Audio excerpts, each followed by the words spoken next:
ಇದುವರೆಗೂ ನಾನು ಕನ್ನಡದ ಸುಭಾಷಿತಗಳನ್ನು ಬರೆಯುವಂಥ ವಿಡಿಯೋಗಳನ್ನು ಭಾಳಷ್ಟು ವಿಡಿಯೋಗಳನ್ನು ಮಾಡಿದ್ದೇನೆ. ಅದರಲ್ಲಿ ಸುಮಾರು 553 ಸುಭಾಷಿತಗಳನ್ನು ಬರೆದಿದ್ದೇನೆ.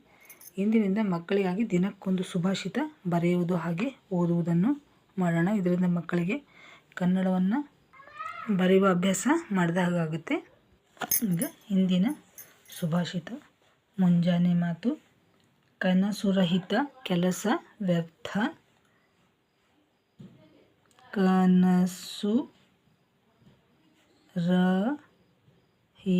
ಕನಸುರಹಿತ ಕೆಲಸ ವ್ಯರ್ಥ.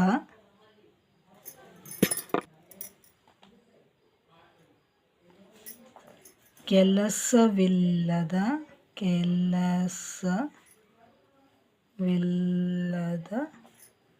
ಕನಸು ಅಷ್ಟೇ.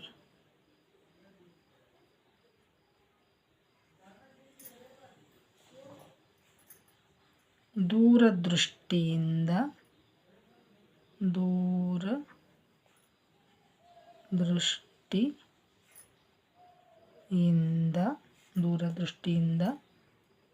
ಕೂಡಿದ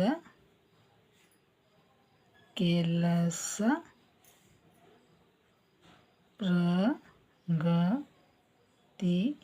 ಪ್ರಗತಿಗೆ ಕಾರಣ.